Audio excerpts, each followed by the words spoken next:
the center options, not great. You heard Bobby Marks. Mo Wagner, Al Horford, Deandre Ayton, and there was one more name, which I don't recall. I saw Larry Nance on there, but he Larry signed with Nance Cleveland. signed with Thompson. Tristan Thompson. Who's already been here for a cup of coffee. Remember Tristan Thompson Yes. when I was in Denver for the Western Conference Finals? Jumped on the headset Yes. with me, and then I said, bro, you better go because they're going to get really mad that you just jumped on the headset. Oh, man. What's up, fellas? Hey, Yo, what's going Tristan, on, what's man? up, man? What's going on? How you guys doing? We're doing good, man. We're live on the air right now. How you feeling? That's amazing. I love being live on there. This is better. Yes. Game 2, baby.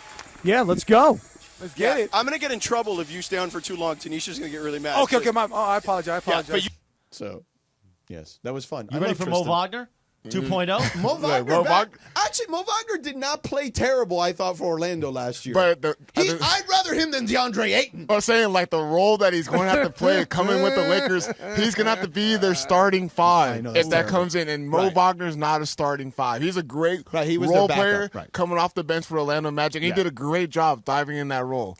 But it looks like right now the Lakers are thin on options, and right now, I went back and I'm clipping the Windhorse clip, but the sign and trade deal as far as like going in there using expiring contracts looking like an option. And if they really want to get someone with great value, getting that 2031 first round pick is what it looks like. Yeah, and trade that away. They're not willing to part with it. Here's the thing, they're trying to canvass the league, okay, and trying to find someone who will take those expirings, right, or at least a couple of them, so they can get themselves a center. And then if they need to get one more wing, which they need a guy who can defend on the wing and shoot the ball a little bit, then they'll try to use that first-round pick for that. That's my guess. Maybe I'm wrong, but my guess is they're going to try to use – because they've got the expirings, right? They've got a couple, as you mentioned, Hachimura, Gabe Vincent. There was one more in there. And then they got Connect that they clearly would trade because we saw that last year. So you got like 4 guys they will trade. They're going to try to split those guys up as best they can with only using the first-round pick for whoever is the best player available. They need 2 players at least via trade. They need 1 center and 1 wing, which is why they were linked to Andrew Wiggins, which makes sense because you need a guy who can be a wing player. Although, I've told you, I'm not a big Andrew Wiggins guy. While I don't think he's in the DeAndre Ayton category of low care factor, I think he's at least in the lower rung of the league, like bottom third of the league as far as care factor is concerned. McMenamin said something about how the Lakers are waiting for other teams to make a trade to possibly make a trade. Right? Did I hear that right? They want to get in on get involved. A lot of teams do that. Yeah. They want there's 2 teams engage, and then other teams start tacking on and getting involved in the deal and making the deal bigger and bigger and bigger. So you're hoping that somebody else makes a move. That way you could jump in to make a move because you can't make a move on your own.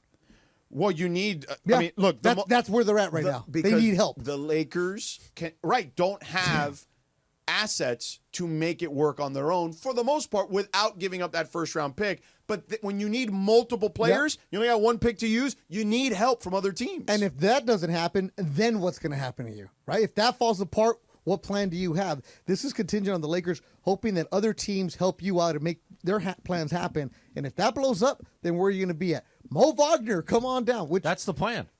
Listen, I think it's a very real possibility that Mo Wagner and DeAndre Ayton could be your centers on this team. If that's the point, they better be starting Mo Wagner first. They better not be starting DeAndre Ayton. I'll tell you that right now. And this is not us hating on Ayton. We've seen enough games of him where he doesn't contribute. He doesn't play hard. He's also not. He doesn't have the care factor. To the basket.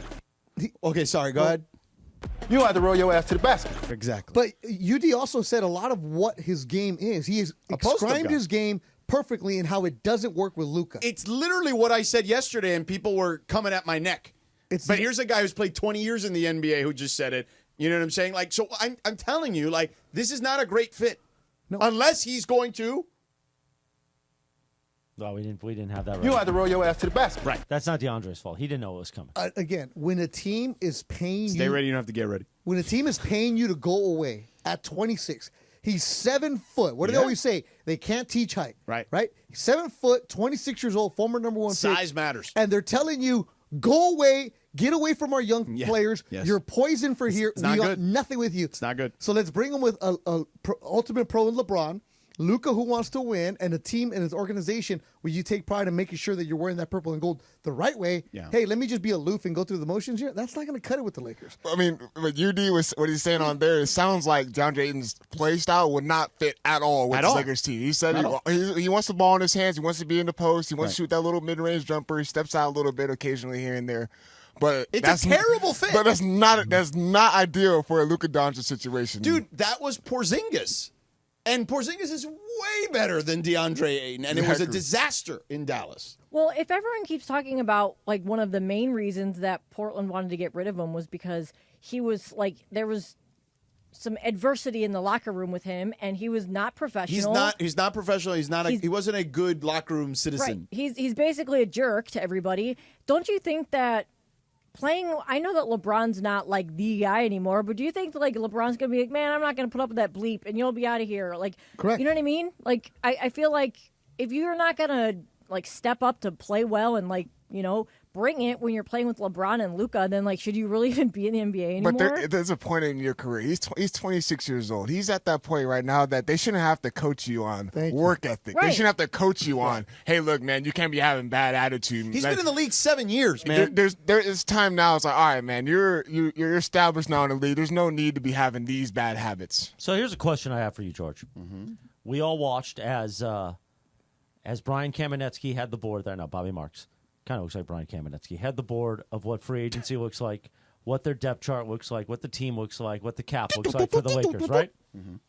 If you're Mark Walter and his team, are you looking at that going, how did Rob Pelinka get in this situation? Perhaps. How is Rob Pelinka? How did we get here? How is the flagship of the Lakers, meaning us here at ESPN LA, at 5:07 on July 1st, talking about Mo Wagner and DeAndre Ayton being the best possibilities for them when you have LeBron and Luka? How have you not prepared for something like this? Yeah, I think that's a very complicated answer. Well, we're a complicated show. Yes. I would say I would say that's a complicated answer. But, you know, look, the Lakers gave out a lot of assets. They literally just finished paying off the Anthony Davis deal. Right. Just this past season. And,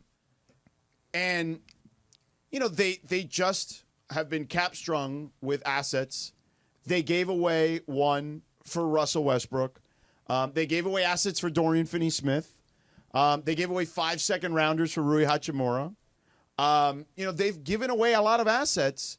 And in some cases, it just hasn't worked out. So, you know, and you can't, when you give away assets in this league, you have to, I'm not saying it has to be 1,000%, you know, batting average, right? Like you don't hit 100%, but you got to hit more than you miss. And they've missed on a few. Like the Dorian Finney-Smith thing, I know it's only a couple second rounders, but you could use a couple second rounders to sweeten up a deal right now. Right. When you're trying to make